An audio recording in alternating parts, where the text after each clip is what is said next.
Welcome back. You just joined us. You're watching the news at 10, broadcasting live from Lagos. Here are the stories making our headlines this hour. Aviation Minister denies claims that NCAA purchased armored vehicles for her protection. Former Commonwealth Secretary General Emeka Anyoko supports timing of national dialogue, asks political leaders to be more service-oriented. Senate asks Inspector General of Police to investigate rape of a toddler by a police officer. And universities in the UK embark on a strike action to protest pay cuts. A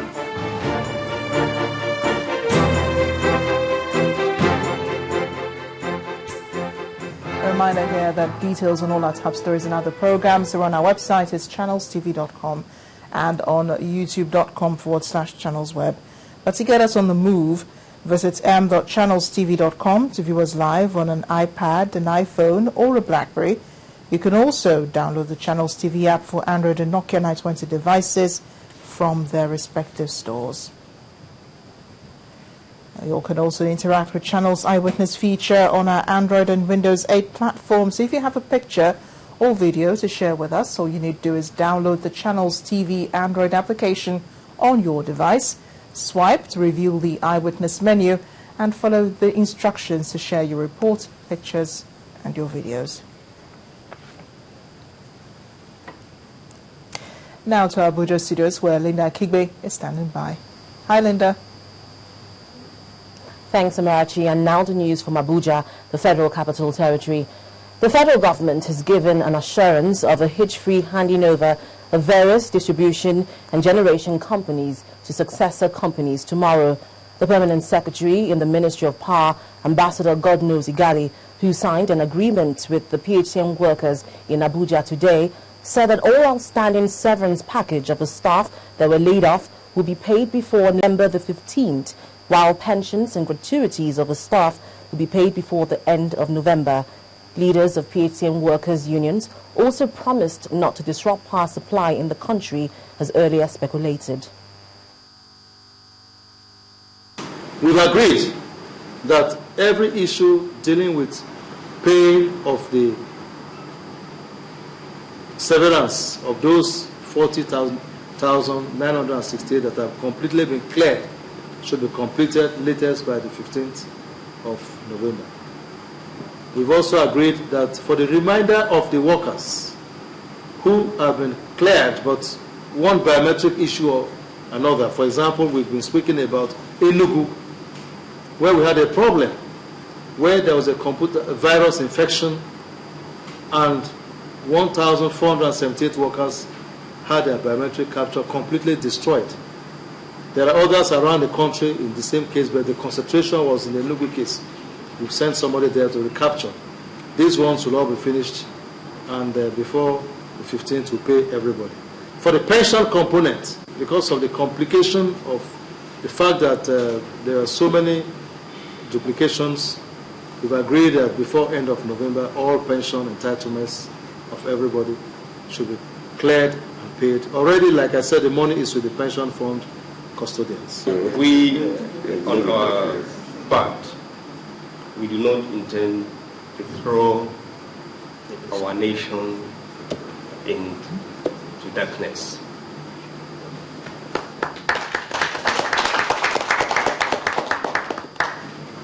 Yeah, that can only happen as a last resort if these agreements are not fully implemented by the government. The Supreme Court has stopped the People's Democratic Party from going ahead with its planned flag-off of its campaign for the November 16th governorship election in Anambra State, slated for Saturday. Vice President Amadi Sambo was to lead the Tony Nwoye flag-off campaign in Awka on Saturday, pending the hearing of the appeal brought by Nicholas Ukachukwu challenging the decision of the Court of Appeal in Port Harcourt, which had affirmed Nwoye as the candidate of the PDP for the November polls. The Supreme Court, presided over by Justice Ibrahim Tanko, also stopped Mr. Anduba from joining in the appeal, seeking to decide who the authentic flag bearer of the PDP in Anambra is between Tony Nwoye and Nicholas Ukachukwu. And Governor Tanko al-Makura of Nasarawa State has insisted that his administration would not grant any form of amnesty to members of the Ombase militia group. Addressing journalists in Abuja, Governor al-Makura pledged to unravel the truth behind the activities of the group. The militia group is suspected to have carried out the killing of 74 security operatives in Alakio community. The group is also accused of leading the recent tribal clashes in Nasarawa State. My administration are bent on bringing to book criminals that perpetrated the dastardly act at Alakio, which resulted in the killings of security operatives during that operation. What is even most disheartening is the fact that because of our intention to go to the root of this problem so that we'll be able to identify who are the culprits, who are the sponsors, who are the financiers, government has gone all the way to constitute a judicial commission of inquiry so that we can do justice to this and bring to book the perpetrators. It is very unfair on me and my government for any media to insinuate the fact that government is mulling the idea of amnesty. That is farthest from the truth. We will not have anything to do with amnesty for now. At no time in the course of the presentation at the Institute for Security Studies have I ever mentioned anything to do with the issue of amnesty. Governor Seriake Dixon's one-story building is among houses demolished by the Bayelsa State government in Yenagoa, the state's capital. The destruction of the governor's property is part of a rapid infrastructural development campaign. According to the senior government officials, the structures being demolished are distorting the state's master plan. As far as the Bayelsa State government is concerned, it's all about leading by example. Governor Seriake Dixon's one-story private building marked for demolition by the Capital City Development Authority because it obstructs the right-of-way and intrudes on the state capital city master plan comes down as ordered. One of the houses we have found to have come out to interfere with our plan. Our plan for Yenagoa is this two-story gate house belonging to the governor. On the advice of the CCDA that is concerned with development control of the state. The house was marked since last year. And you know, we've awarded contract for the construction of this road, dualization of this Opolo road, and you can see representative contractors here to facilitate their work and to ensure that the beauty we expect in Yenagoa is restored. We are starting the demolition, and we are starting with the house of the governor. The demolition exercise covers the Obom, Igbogene, Ingbi, Dete, Spiff, and Iradiri areas. The State Commissioner for Works, Mr. Lawrence Eruja, must go on if the state is to achieve its vision of being a tourism destination. Illegality does not give birth to legality. And so if somebody has contrived a fraud at either the CCDA or the Ministry of Land to issue illegal certificate of occupancy or building permits, those ones are not standard. And you know, we are aware that the former executive secretary of the CCDA is under suspension in some of these issues where illegal building permits, illegal certificate of occupancy, and even situations where government lands were reallocated to people.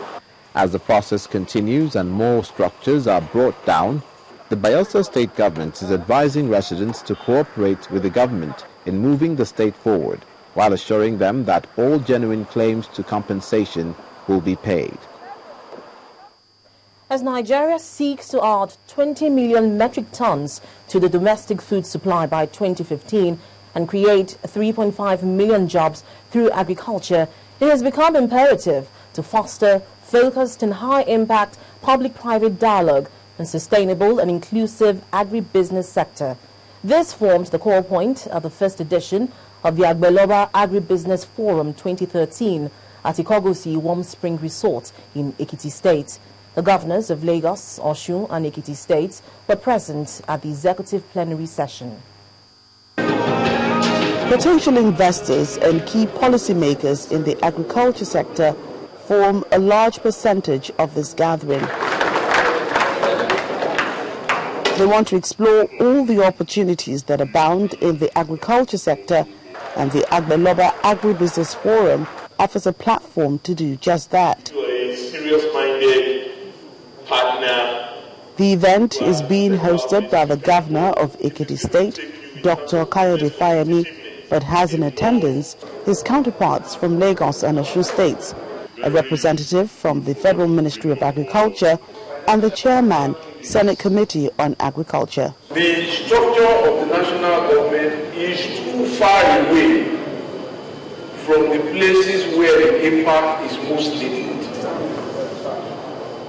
But as far away as they can be, if they focus on enabling things to be done, rather than seeking to do things by themselves, there will be much more development in quicker time.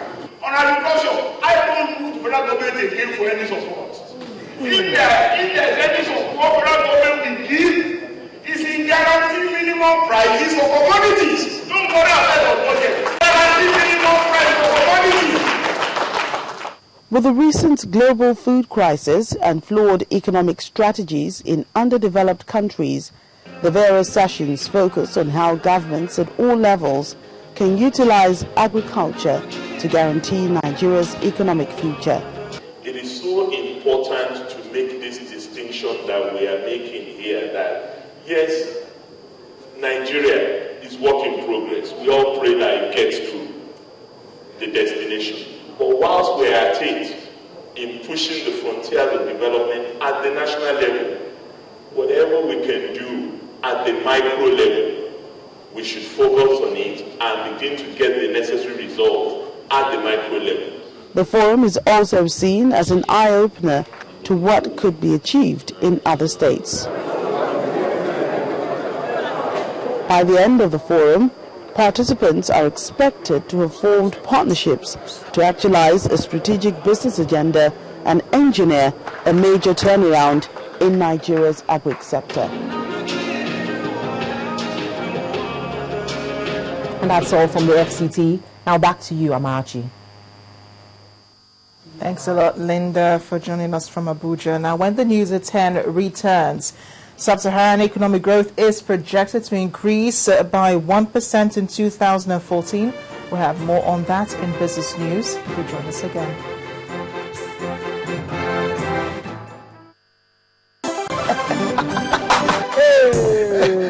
Hey, chicken, look at it. See, I want you to try. You want try? Oh yeah, now load the credit, make you see something. Put in. Hey? Oh boy. Come, what did that happen? I load 200 naira, but now 400 naira credit they give me. Me I load 500 naira just now, they give me 1,000 naira. Oh boy, I load 1,000 naira, they still 2,000 naira credit. Guys, take them easy, take them easy. See, it is like they double any recharge of 200 naira and above for new customers. And their Wolf credit will last you reach 7 days. So if I recharge 10 times in a day, they go knock you double 10 times. Buy your own Etisalat SIM today. Begin recharge, make yourself start to enjoy this double Wolf to call all network.